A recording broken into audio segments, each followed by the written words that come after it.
Apparently. I can sit anywhere. You guys are taller. Let me go in the middle. Okay,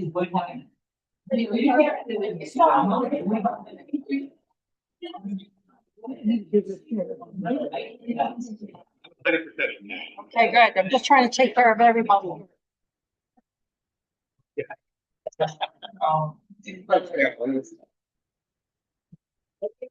My butt.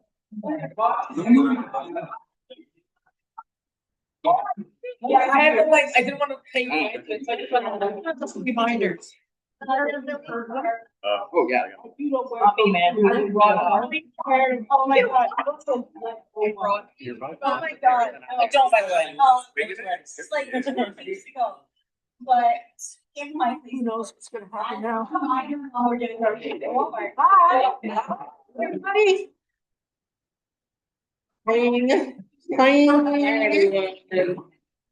So, welcome. My name is Devon. I don't know if you knew that. Surprise. It's an honor to gather with you all tonight in a room full of queer bodies, queer stories, queer joy, queer stubbornness, and this is my favorite kind of resilience, right? They can't come for us when we come together. Good, good. They can try, Right? They can try. but they won't succeed. But thank you for being here. Thank you for being here. Thank you for showing up for each other. Because we're always worried that we're going to host an event and there's going to be one person. Me? Right? At the Trans Day Remembrance event, I was the only one there. I was. Yeah, you can do. My bad. And thank you to our elders for letting us witness your wisdom, humor, heartbreak, Senility. ability, No, senility. again, and brilliance, So my first question, which if any of you really want to jump on it, you're welcome to. If you get rowdy, I guess I will have to back you down. I just want to say, I'm looking at you. I have given Devon full permission to manage me. That's a first. Yeah. Thanks. So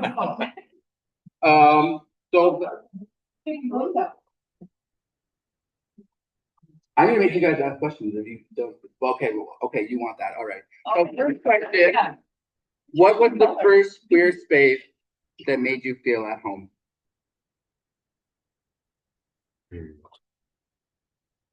And Don't make me answer the question. I know the answer. there's no wrong answer, by the way. It's also not Jeopardy. I'll start. Yeah. I went, the first queer space was the Coral Reef in Ottawa. It was an interesting Caribbean bar until it wasn't a Caribbean bar anymore. And so they let the lesbians have it on Friday night. And it was located in the basement of the Ottawa Police Department's parking garage. So you had to walk into the garage through a dark door, down some pretty questionable steps. But there were the lesbians. And we danced for years. My God, it was glorious. And I remember it so well. I finally felt like I fit somewhere. Over to you. Well, mine would have been this little hole in the wall bar in Barrie. And I was a minor, very young, but nobody needs to know how old I was when I was. Yeah, it was interesting to me because always seemed like our places were always so hidden, our safe spaces, and it was very hidden. You had to walk down side roads, back roads, you name it, to get there. But yeah, it was there that I felt comfortable to be me for the first time. I think for me, it was probably, we lived in the village in Toronto, so Jarvis, and yeah, in Gay Town. And there used to be this set of steps in front of the second cup, I think it was. The steps. So either the steps or the wall at the 519 in the park there. So because the whole village at that time, like in the 80s, 90s, felt relatively safe, it was pretty much just us queers. So you're truly kind of with your people. So yeah, felt safe there. It was so glorious to step onto Church Street. Yeah, You know, you had your job, you had your family who maybe or maybe did not accept you. yeah, Maybe you were actually abandoned by your family. yeah. You know, and that happened a lot. But if you went to Church Street, you found family. In. You know, you fit right in and people accepted you for exactly who you were. Yeah. I realized I didn't introduce the speakers, and That's a guess. yeah, yeah, that was beautiful. And I mean, would you would you like to tell me your name? Would you like to tell me your name? We'll start. I am Mrs. Chastity Cage, or Nick, if you know me outside of drag. My pronouns are they, them. I am two-spirited, and I am not an elder, but I got thrown into them. You are I'm up there. younger than 50. I'm up there. I am up there. And I do remember a time where we were all still a little scared to be who we were, and we had to find those safe spaces that were hidden away. So I guess I could be an elder. Yeah. Compared to the couch. Compared with the majority of You are the younger couch. Not to say there is an older couch, but I may say there is a younger couch. Kevin, pull it together. Yeah, sorry. Might have to manage. Yeah. All right. Moderate me, please. Yes. Yes. My name is Neil. I prefer pronouns he or them. I am an elder, I would say. 62. What else? Yeah. That's it. You grew up. Where'd you grow up? I'm from St. Thomas, born and raised in St. Thomas, went away after high school, fled St. Thomas after high school, frankly. Moved to Toronto, met my husband Robin there. We've been married. We've been married 32 years. Glorious, glorious. Many of them quite good. Moved back to St. Thomas 18 years ago. Glad to be here. And I'm Sista Patricia. I'm a 72-year-old masculine presenting, old-fashioned, old school butch lesbian. I'm exhausted. Yeah, I got it all out. And, you know, I just love community. And I particularly am excited to see so much youth here because I just think you are the best. You're our future. You are everything. We're done. Our best before date is really far behind us. Well, some of us more than us. No, it's there. So I'm excited to see you and I will be excited to hear from you at some point because I got questions. So instead of speakers panel, it'll be speakers. For you. Sorry, here's my boxers. Well, the last thing I want to say is that gender identity is so important. It's critical to our existence. Would you stop? Don't make me go over there. Because it's been hard to go through life looking like this. You know, it's been a struggle and there's been some really tough times where my self-worth was in the basement. You know, I've had suicidal ideation all of my life. And that's not because I felt really loved. I didn't. I understand there are people who have the feeling of being a cherished child. That was not my experience. And all of it because of my sexuality. Thank you, Devon, for asking.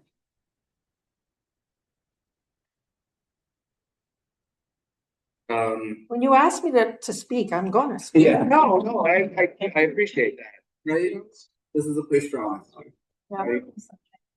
No. But it is now. Yeah, It's challenging, right? there's an old saying though that you can't have a rainbow without the storm and rain, right? So That's right. That's right. We are the storm.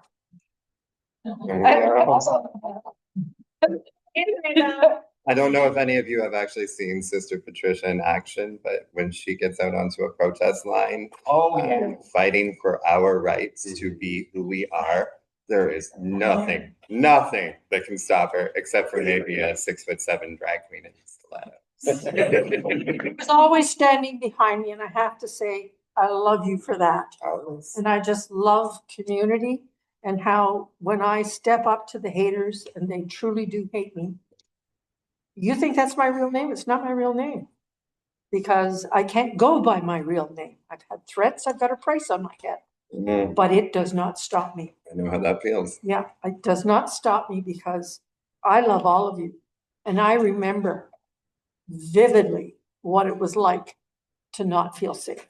And I will stand for you every time, even at frickin' 72, the drag queen behind me. And you.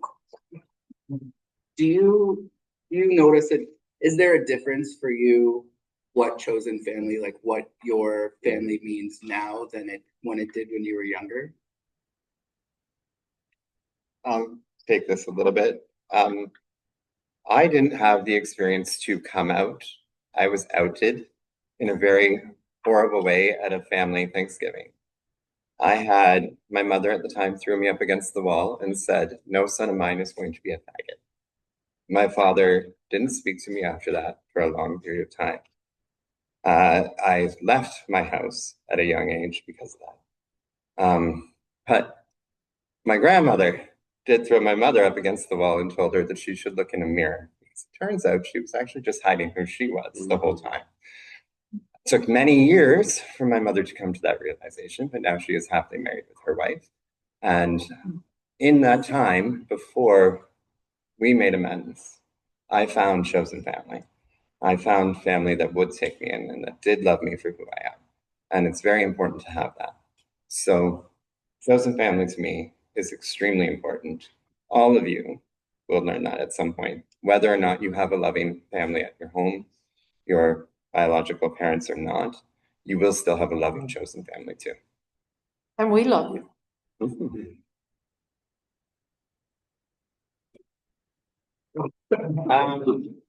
I didn't have a chosen family for much of my life. I was too fearful, so I chose to just be alone, which felt safer, but it actually put me more at risk, I think. You need to have your people. We can't do this by ourselves, no matter how strong we are, or no matter how invisible we are. So, but it took me a long time to figure that out. I don't think really until I met Robin and he had a chosen family that I realized, like, oh my gosh, I can have all these people in my corner. So I just, and that was my late 20s before I learned that. So yeah, I think it's hugely important. My father came back from the war an extremely damaged man, and he hated faggots. I was a post-war baby, and there was no room for me to identify or be, other than a tomboy, which I became very good at. I built great tree forts. I could help my dad fix the car. I could do all of those tomboyish things, but I could not be who I was. And so I hid deeply in the closet. It was a small village in Quebec, dirt roads, a lot of poverty, a lot of abuse, a lot of alcohol. But I survived it because of sports and sports. Sporty dyke, you might call me. And you should know, I have not always been the gentle soul that I am today. So a bit mouthy. And when I was 27, I was sitting at home and I was watching Charlie's Angels, the original version. And I found myself looking at the women. And I thought, bang, that's what I am. I'm lesbian. And I got up and I went to my rotary dial phone. Know what that is? I'm looking at you. Do you know what a rotary dial phone is? Good job. There you are. Never mind. Never. And I found the phone number for James in Ottawa. under the G's in the big phone book. And I called them and became lifelong friends with the person who answered the phone. And that introduced me to a community that I could not have believed existed. And so when we talk about, you know, how did you fit into your community? I never had Christmas at home again. You know, most people, we would all get together and we would have a buffet. All of the gay men and the women, and we would just get together and talk about the fact that our parents don't understand us, don't accept us. They don't want our partner to come, so then we didn't go. All of those things pushed us into a bit of an isolation where we were happy together, but we had no family. Because really, a lot of times they just didn't want us. And there are exceptional stories to that. It wasn't until I was much older when I decided that I was just going to be the very best Patricia I could be. I just had to be the person that they loved before I came out and continue to be that person. And today I have a great relationship with my family, but it's taken so much. It's been hard for them. How do you think they feel about my facial hair? You know, but my sister loves me so much, you know, and she just wants me to be happy. And I think that's more of what I experience now is the love of a family that I wish I'd had when I was a kid. I didn't know what that felt like. And so I miss that. And I hope for that for you. Is there anything that you wish like the younger generation knew about aging? Right? Like It's a bitch. You start. But in our community, right? Like it's hard. Like everything is either like in order to meet lesbians, what you have to play a sport. You have to play a sport or you have to protest, right? Like how do I Who do you think invented pickleball? right? Like, yeah. We're icons. We're icons. But like all of our spaces were bars, right? If we were lucky. If we were lucky there was a bar, right? Like have you noticed like aging as queer is it's a blessing, right? It's a blessing that we get to get older. But what is that like for you? Can I say though, it's hard. It's not so much a blessing all the time, especially when you're in certain circumstances where you have to actually acknowledge your surrounding more than the average het cis person would. You have to be aware of your surroundings more. We have to know who's around us at all times, whether or not I'm going to get ridiculed, mocked, beaten, anything. So you're always on edge growing up, I think. I don't know, maybe it's just because I am a little bit flaming when I'm out of drag. But I do it proudly. Yeah, right. I kind of envy the younger crew nowadays because they have safe spaces that we're creating. And I mean, hopefully we can maintain those, right? But just know your surroundings. Be aware, right? Buddy up. Yeah. Oh, yeah. Yeah. Buddy up. I feel I feel as an older person, I'm much more invisible, which suits me from a stealthy strength kind of point of view.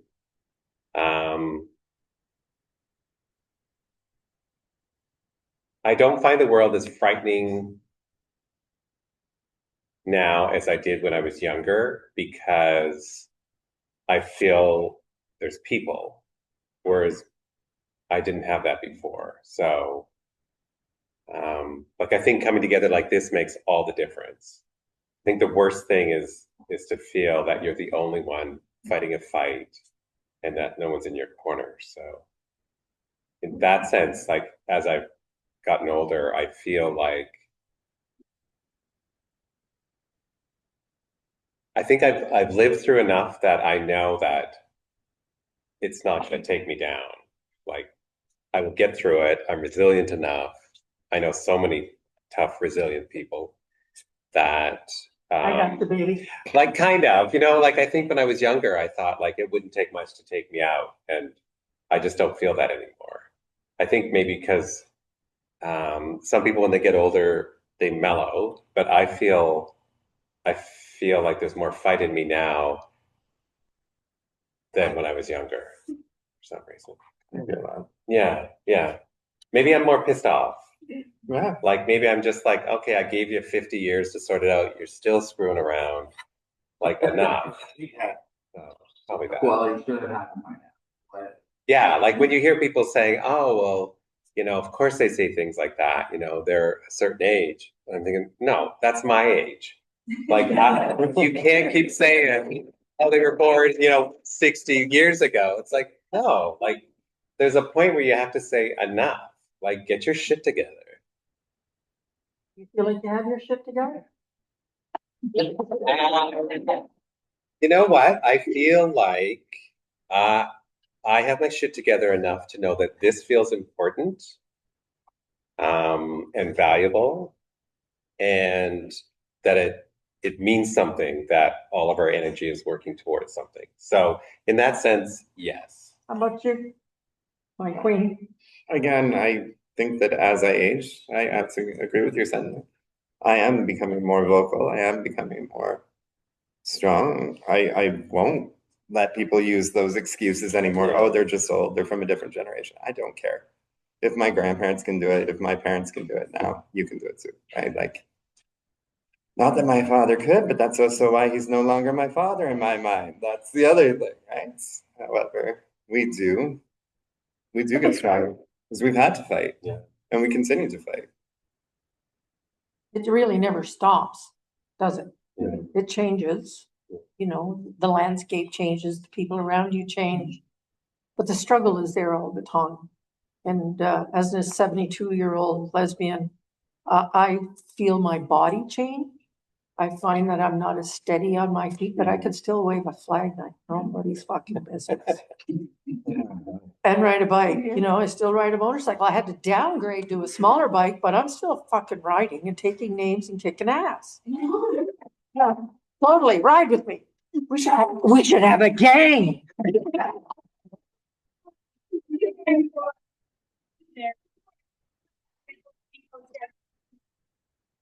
I really feel like I should have worn my vest. Get your vest. Call me, get your vest.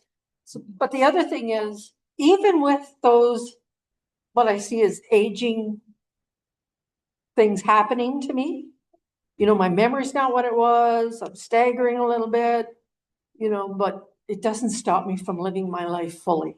And the changing point for me was when I was diagnosed with leukemia. And I was lying on my deathbed. And I was supposed to die. But I didn't, because I became a modern medical miracle. They found a drug for me at the 11th hour, and here I am. But while I'm lying in that bed, thinking, is this how it goes? It's not how at all how I imagined it. I became determined to live my life fully, because I came so close to that, planning my funeral, making sure my will was in order, planning all of those things. And I'm like, fuck that noise. And I just really embraced the activist in me, because I needed that so much when I was young. And then drag story time happened. Wow. Right. And we just, elders stood up between the kids and the haters, and we weren't backing down. And, I think we're legends in this community. There was that one story time in Ingersoll that I owe you and the whole Guardian so much praise for. I couldn't imagine, I just can't imagine the hatred in some people's hearts when we are literally surrounded in a full circle around the story time with signs preaching about how I'm going to burn in hell and everything else, calling me every name under the sun, except for my actual name, which, by the way, for anybody that's curious, is Reverend Chastity Cage. So it did piss me off a lot more than what it should have, but the Guardian stepped in They were there right beside me the entire time, circled the haters in between with flags. It felt good. We showed love. We showed that love is louder. Yes, exactly. And we continue to do that, and we do that for you. Because this is your time. You know, we want you to have every opportunity. So this to change it up a little bit, then what's the gayest thing you've ever done? What's the gayest thing you've ever done? Right? This week? I'm not admitting to it. I was out of town at the time. Surely there's something. I mean, getting married for me to a man was probably the gay. That's pretty gay. Yeah. I mean, some would say that's very heteronormative, and I appreciate that. But If it fits in with mine, it would be to officiate a gay marriage in drag. Oh, so. that's pretty good. That was pretty gay. Yeah. Yeah. I've been in, maybe it's not so strange now, but what they used to call non-monogamous relationships. I know. I think you call it poly now, is that correct? Good for you. It wasn't great for me, but congratulations on finding love. Yeah, love is pretty good. Pretty good. Well, by the very definition of gay, love should be. Yeah, just love, whatever it looks like. What does solidarity across generations look like for you? What is that? I can answer this right out of the hip because I get that question a lot. I am very vocal about my support for the youth. Very vocal. Not that I don't support the rest of you. I have all my life. But I really struggle when I hear old people, not me, not this group, but old people say, oh, pronouns, for God's sakes. You know, why do they have to have pronouns? Why can't they just da-da-da-da-da? Or, you know, gender identity, you know, there's male and there's female. And I say, do you fucking remember what it was like to be young? Like, I think of the shit that we did because we were exploring what it was like to be us. Listening to that rock and roll music, you know, Where going in, yeah. Where the guys would wear heels and makeup. I know. That's right. Queen, the freaking band, you know, so I love to remind people that we were all young once. And our parents had those same kind of comments. I remember once my father coming in and stealing my record player. It's horrible. But all of that to say, I like to remind older people that they had their time to be young and explore. And now it's your time. And I want them to remember the joy that they experienced in listening to that rock and roll music or dancing and disco and all of that. You know, it's really important. So I applaud this generation for having a different language, for exploring different gender expressions, for using pronouns. Do it all. You know, you're changing the world. What a great thing to do. Except for us old timers. It's been like that for every generation, though, has it not? Exactly. Yeah. Like Exactly. you had your own slang back in your day. Yeah. I consider myself a generation younger than you. I had my own slang back in my day as well. One thing I will never understand though is 6, 7. No. There's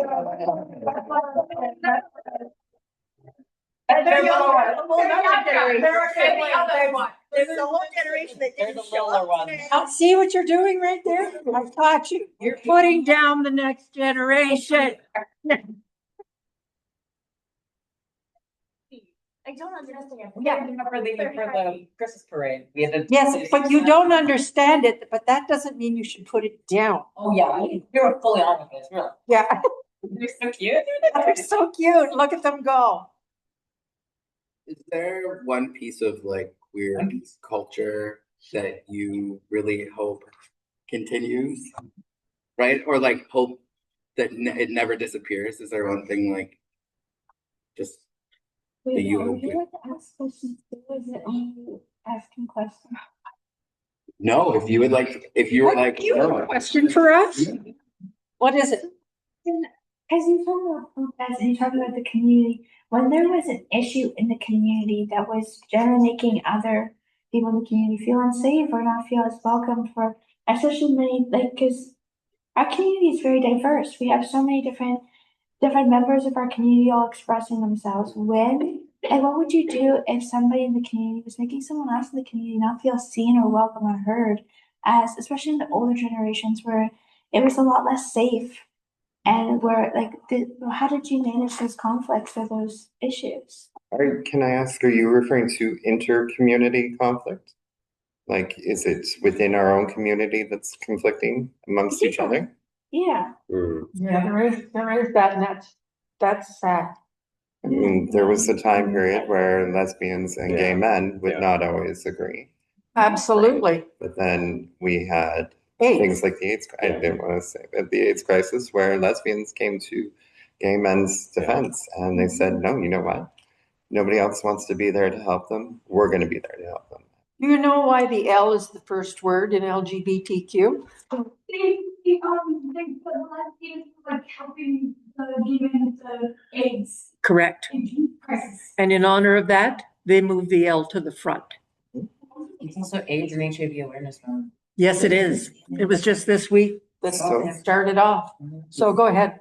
Well, I mean, I think a lot of when we have inter-community conflicts, we just have to step back a little bit and remind others that, we're all going through similar stories, but with differences, and we can get through it together, in my opinion.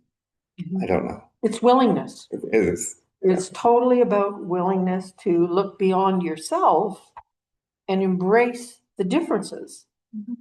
And really, the queer community is all about our differences. Could you have imagined a different bunch of people who might not spend time together in normal circumstances, but look at us as a beautiful community? And it takes love, openness, and a willingness to make that work. And I feel we have demonstrated, and we continue to demonstrate a will, like, I would not have dinner with you because we're so different. Right. But here we are, just loving each other and, sharing the benefit of our experience. And I'm not a drag queen, but oh my God, setting what's the word I'm looking for? Throw me a word. Our differences, and just give ourselves. I learned willingness. I'm a recovering alcoholic. I have 37 years of continuous sobriety. No. This past month. So what I learned in there is about setting your resentments aside, letting your secrets out. My secrets have never served me well, about how much I drank, how much I drugged, who I was doing it with, who I was selling it to. So when I released all of that, I became a much better person. And I encourage everyone to release resentment and imagine a world that looks like something you want to be. I want to be in this world now. So my lifetime as a child with suicidal ideation, up until maybe 4 years ago, I could not have imagined the freedom. And I wish that again for all of us.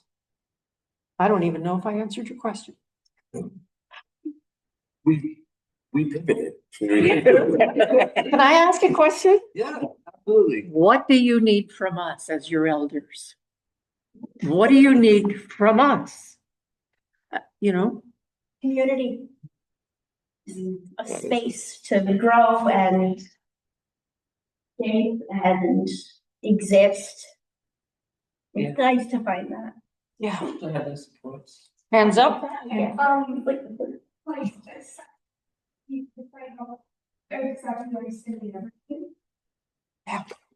Your existence is very huge. You know that I'm nothing new. Yeah. But I'm me, and there's other people who've shared this before me. And Everybody's first time doing everything. yeah, But To like see people who are like me be able to grow up and have whole lives. It's just like, I can do that. How is it? I can grow up and get old. Yeah, sure. Fashion advice. I mean, I like the way you're dressing, and it's really intimidating. fashion advice, that's great. I mean, the off-the-shoulder sweater that you're wearing is kind of. Stand up and let's have a twirl, honey. Yeah. You can catch me just up the road on every given day wearing this doing house chores, trust me.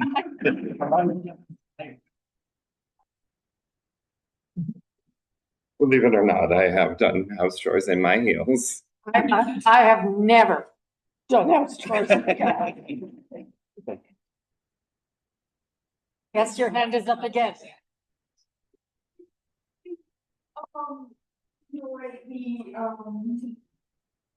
The company of older queer people, because they tend to be more accepting of my identity, because the younger queer people around my age and stuff, they'll be like, you can't identify as that. I can identify however the hell I want. Absolutely. There's always a Regina George in every group. I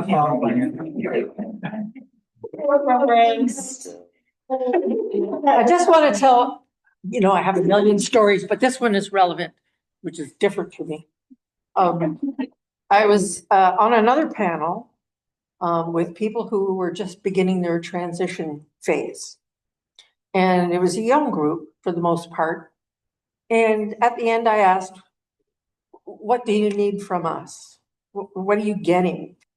And one person who had sat silent all night at the very back of the room said, I can actually imagine that there's a life for me. Wow. Yeah. They couldn't imagine a life for themselves before talking to people who had survived what we have survived. And that's quite an impactful statement. You're going to be okay. Mm. And if you're not, you come see me. Yeah, the queer icons in film and cinema, or at least are becoming, at least they're still alive now. Yeah, Like, it's exactly. still, like sex trafficking. Like it's just like there's just always like so much murder in our like for our timeline, right? Yeah. So it's great to be able to see people thrive. That actually brought up a bad memory of mine. Anybody who does know me knows that I actually work in restaurants quite a bit. And when you're closing out a table, especially if it's a big party on a POS system, you can't really move. And there was a lady behind me, and they were talking about the movie Brokeback Mountain. And they were discussing how that, again, Efsler deserved it. And one of my coworkers was standing beside me, and they could see the tears rolling down my face. Rather than say anything, because I knew I was not in the place to say anything, nor was my coworker, because she was a little newfie girl that probably would have thrown fists. She simply put her hand on my back and just held it there the entire time while I was doing my job and listening to these people. And just those simple little gestures that we can do as well within our community to help when we know somebody else is going through a hard time. You know, that you just brought up the cinema thing, and I was like, oh God, the movie. I still have flashbacks from that. And there's a bit of a misconception that we don't need love from you. You know, or we don't need anything from you. But we want that affection too. You know, it's not just about what we give to you, it's about what you give back to us. And I shouldn't be pointing at this group, I should be saying that to everyone. You know, take a minute and say to someone, are you okay? Is there anything I can do for you except for you? But you know what I mean? You know, reach out. It's amazing what you will get when you put yourself out there. You're not alone. You just feel alone. One of the most like powerful facts I've learned is that if you can give someone 8 minutes out of your time, if they are in the most darkest spot in their life, if you can give them 8 minutes, that 8 minutes. It can save a life. Life, It yeah. can save a life. Right? And like, there's a lot of things I can do in 8 minutes, right? And it's like, wow, okay, I can do that in 8 minutes. I could do 8 minutes in TikTok in a minute, Yeah. you know, but. And just on that little note, and I'll come back to you right in a second, because I know you've had your hand up 14 times. No. I was gonna ask if like, cause you asked what do we need from you, and me personally, I know I would like to hear stories of strength, because I hear your stories of strength now and they're really impactful to me as somebody, Good. like I don't have most accepting family and all that. I do have. I'm your family now. Yeah. I thought exactly. And you can't get rid of her, trust me. Yeah. I mean, Like I have like some family who are like I have a lot of families who's in the community, but then they also spend a lot of times with people who aren't, and who like some of them who like, let's for example, like I have my grandmother and her like best friend, and then my mom's dating this guy. I don't know, like it's too much context, but they're both like very unaccepting, and they make it an unsafe space for myself and my trans family members who I'm not going to name. And so hearing your stories of strength and like your struggle, it makes me feel seen and held and like heard, and like because a lot of times, because it was like young, still going through it, I felt very alone. And as you talk about those stories, it's like I'm trying not to cry, but it's, can I give you a hug? yeah. Come on, we'll all give her a hug. Come on, girl. We're okay. We're all here for you. Okay? Okay. And then the thing- It's hard. And for the elders who have worked with the queer youth for quite a while, we've heard a lot of stories similar to yours. You're not alone. Yeah. You are not alone in any way, shape, or form. It's just, it's nice to know that like it's gonna be okay. It's gonna be, For a long time, I felt like there's no hope. it was no hope. Yeah. I'm here to tell you, it's a good news day. I remember the day that the first lesbian marriage happened legally in Canada. I was actually in British Columbia, and it happened out in British Columbia at the time. And that provided me with so much hope that maybe I too could someday get married to the love of my life. But just all these little steps that we take, and that places in facilitated like this are something we never would have had, and they were unheard of back in our day. So again, more hope for the future. Yeah, I remember when they were like, oh, queer people can have human rights. And there were all these people like that you didn't have. Like, no, we can get fired, somebody could like murder us, and they'd be like, it's not a hate crime. It's just When you know, a lot of the laws that we enjoy now have not been around that long. And that's frightening to think about. You know, Still to this day. still to this day. They were thinking about taking it away. My Yeah. husband is a universal blood type, and for him to be able to donate blood to me, I mean, we'd have to be abstinent for so long. And I'm married. I'm sorry. I got married for a reason. That's not going to happen. Before then, you know, you could lose your housing if your landlord thought you were queer. There was no tribunal. Your job? Sorry, you're done at the end of the day. We found out that you were queer. You know, and if your partner who you'd been seeing for 10 years and you had children together, was in the hospital and dying, you could be denied access by their family. Government actually made it official when they said, don't ask, don't tell for the military. Yes, We had to hide who we were. Otherwise, I would not be who I am today because I was going to join the military. Yeah. Like it was yeah. part of my running away from the family process. You know, it's a really scary time right now. And I think you're far more vulnerable. Or I feel like you are more vulnerable than we were because the world is such a scary place. But I want you to know that this is not new. We've been here before.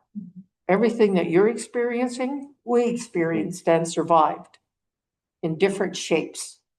And so be resilient. Know what your rights are. Don't be afraid to ask. Take my email address, reach out. Please take my email address. Sista, Sista. Yeah, get it out. Phones out, phones out. I do assure you, she takes a few days, but she always gets it. I don't really want to put it on this recording though. Oh. That would be bad. Here we are.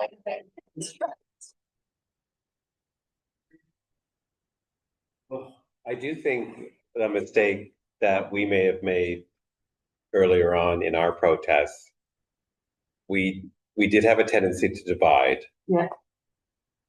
And I think you'd sort of said it earlier, we are much stronger when we're together. So it serves no one to, you know, the haters would love it if we separated our groups because then they start to pick away. And that's basically what's happening in Alberta and lots of places, right? Yeah. 100%. When we're not united, then we're vulnerable. So we can joke about, you know, whatever, the young ones or this or that, but the reality is, like, when we come together, we're just so much stronger. That's why they want to pick us apart. Well, that's on that note too. That's why we have hate organizations within our own community, like Gays Against Groomers, Right. where their whole goal is to tear us apart. And really, ultimately, that's what the haters want. Yeah, it does their work for them. They're easier to go after the big ones. Totally. Yeah. It's never gonna happen in my mind, trust me. I don't really know how to word this question, so I'm just gonna start off on my. For like my whole life, up until I realized I was trans, I always knew that I was different in some way. I always felt like I was different from my brothers, and I always felt I was just different from my sister. And I never felt like I would write in school, and I never had any good close knit friends because it was something different from me. I don't know what it was. I was reading a book, it was a transparent book, and I realized that I was trans. But without all of the resources and all of the knowledge and all of the stuff about queerness that is accessible to me now and accessible to me when I found out that I was trans. Without that, how did you guys know that you were queer? Look at me, for Christ's sake. For some of us, it wasn't as easy as Sista. Yeah. Myself personally, I didn't know. It took me a long time to figure it out. I did things just to try to appease my family and people around me that I did not like. I've been with women and it was never good. It took one time. I can actually tell you if it was good. I really don't know. I was good. But it took one of my ex-girlfriends, if you would, to finally look at me and say, I think you might be gay. It's like, you might be right. Not gonna lie. I think I knew, you know, school is a powerful place. And whenever it happens in school, like it could have been preschool, where they divide you into girls and boys. Yeah, like right then I knew it's like, yeah, you're torn. Like, where do I go? Right. Well, you have to go one way, like it's the rule, right? So I think at that point, I knew something was going on. And in retrospect, I also feel like whenever we start to do that to kids, that's when we have to have those conversations. That's when we need to explore what gender is like for kids, because you're forcing them to make a decision. So, and we do it now, like we do it at summer camp, right? Like you go in, the boys go here, the girls, like we do it everywhere. Yeah. And I think it's because we struggle with how to manage it, but we're not managing it well, that's for sure. So, and I think it feeds into, how we manage bathrooms and the whole thing. Like we're just so bad at it. Single stalls everywhere. Yeah, like really, yeah. To have a thin piece of sheet metal between Exactly. me and another person. Like, why can't we just all be individuals, right? Just wash your hands. Yeah. All I care about really, wash your hands. So I think that's when I knew, when I had to make a decision to go in the boys' line or the girls' line. So and I was stuck. So I think that's when I knew.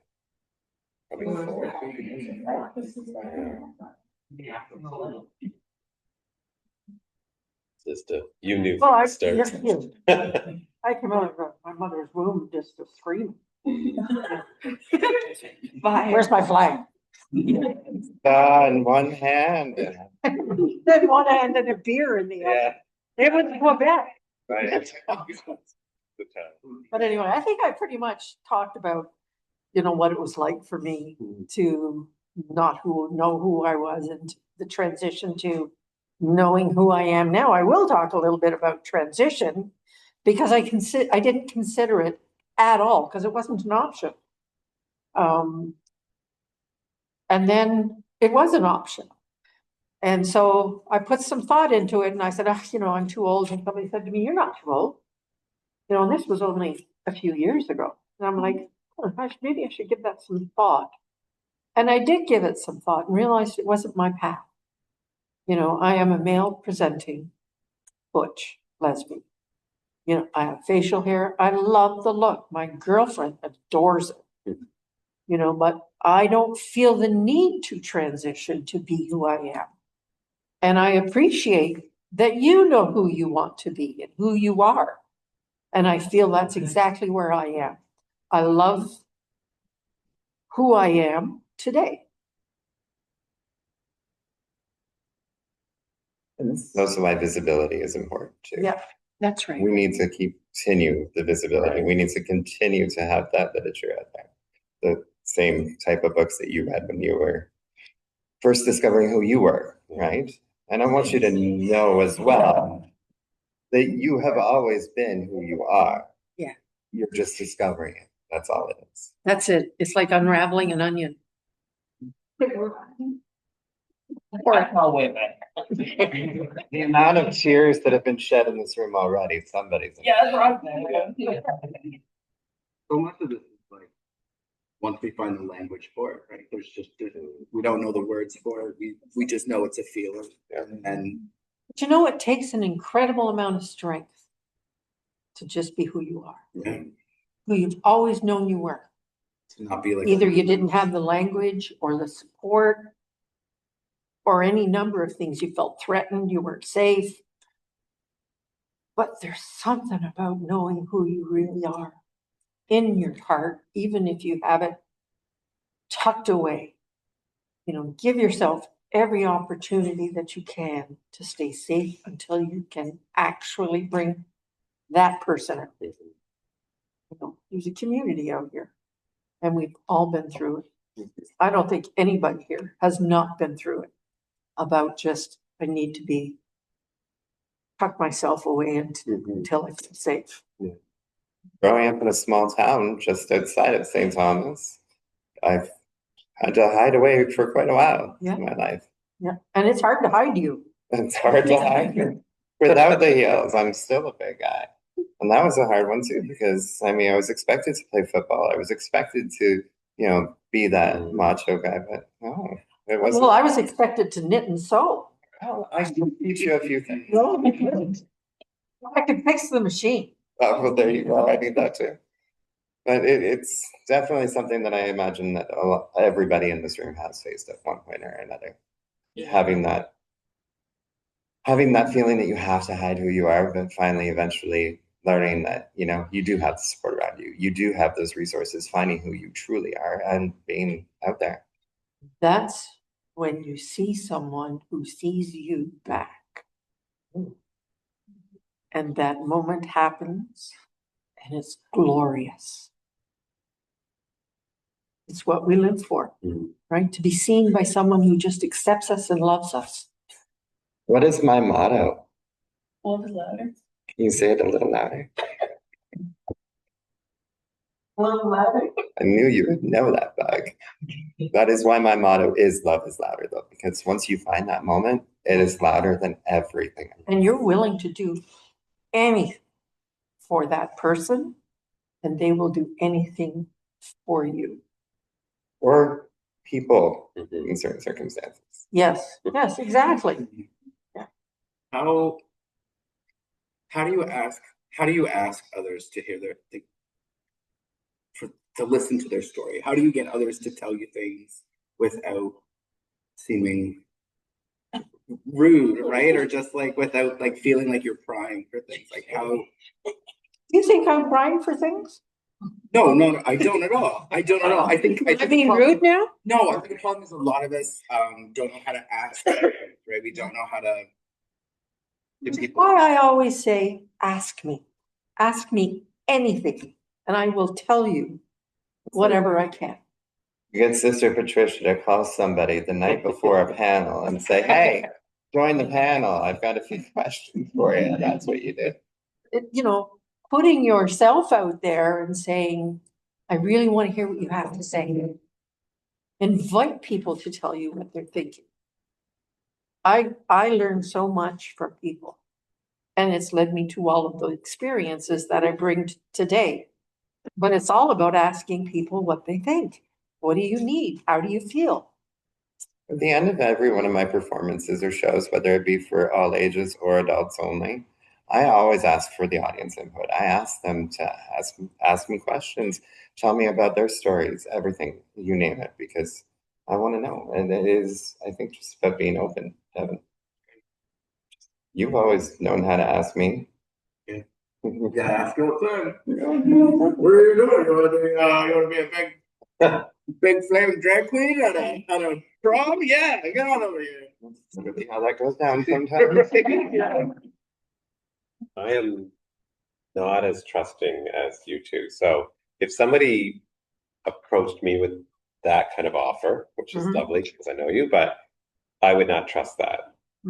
So my approach is a bit different. My approach, when I can do it, is to share something, to present as vulnerable. Like I'll take the first hit. So I'll share something about me, and like I'll talk about my husband. Well, I talk about them all the time. Well, yes, like I'll reveal something. Somebody's like, "Oh, you're an accountant." You're like, "Actually, Yeah, I like numbers, and I have a husband." That's, like I think I try to sort of, I don't know, present a piece of personal information about me that would suggest it would be safe for you to then share back. I think we both do that as well. Yeah. Like I know when I'm talking to a new couple, whether if they're a heterosexual couple that I'm about to officiate their wedding, I will tell them about my wedding with my husband, just little things. I don't necessarily go into detail about how it was all rainbows and gayness, but I will mention my husband here and there. Sure, you would probably do something similar. Well, I've always been an open book. I shouldn't say always, but since I've had a lot of therapy, I'm more of an open book. And I have no problem saying that I suffer from suicidal ideation. Because again, those secrets have never served me well. My alcoholism didn't either. And my gambling addiction. The list goes on and on and on. So I don't need to keep that inside of me. I like to free it. And you'd be stunned how often people will come to me and say, you know, I'm having a lot of trouble drinking too, or whatever, you know, or they'll share some other part of themselves. And that's the magic. Yeah. When we learn to talk to each other in real ways, which is why, you know, sometimes I talk too much. But there's like, we're all gonna have depression. We're all gonna have horrible days we don't see ourselves digging it out of, right? And it's like, if you can share that with another person, then you're not alone in it. And it also means, and it's also me saying, I've overcome that. I've overcome all of it. And I love who I am today. And I just want to share that message of hope that whatever you're experiencing, you're going to be okay. You know, and somebody else has already experienced it. Or maybe you're going to be able to reach out and someone will reach out to you. And that's a gift when someone comes to you and says, I'm really struggling with, you know, listen. We're all somebody's elder, right? Devon, school day tomorrow. Wrap it up. That's what you're trying to Well, say. it's 60 more episodes. Okay. I'm like, wait, school? What? And I'm like, no day. What are you Says who I'm skipping. talking? Devon, It's only 20 after 8. you said we're all somebody's elder, but not everybody always gets advice from elders either. I know some of the greatest advice I had were at those queer proms by some of the youth and everything else, listening to their stories and saying, you know, I did it this way or anything like that because it's a different experience. So, I mean, we're always open to hear your stories too. Yeah, I love them. I collect them. Yeah, wisdom doesn't always come because you're old, right? In my case, it really doesn't. Yeah. To appease the Robin, is there any, like, is there one To go thing you home, want? Robin? Is that what it is? Very forward. Like, is there one thing you really want? Like mine, first of all. Oh, Are you having a hard time hearing? Didn't you? Not over here. It's not about anything. It's from you.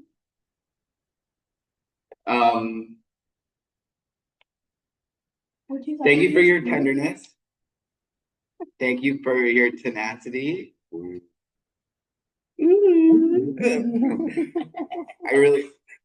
I appreciate everything you've been able to share. I appreciate everything we've all been able to hear and come up with, and I'm hoping we can do this again. I would love the opportunity to just hear every story, right?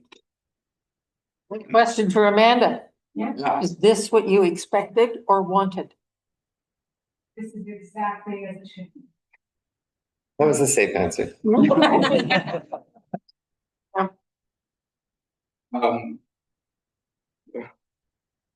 I hope that you can carry some of these stories with you. I hope that you know you now have a space. I hope you know that you have people that will sass you and will love you and will welcome you. And I cannot wait to see what we can do together. I think you should have a panel of you. Yeah. Yeah, a youth panel with a bunch of senior citizens. We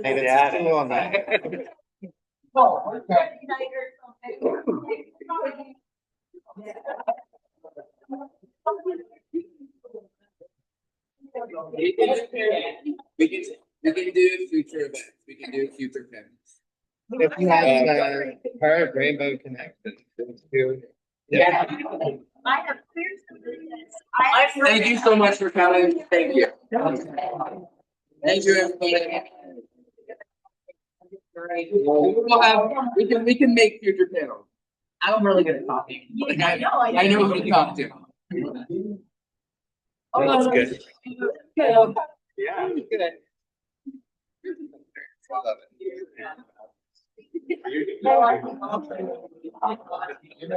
love it. I only have to say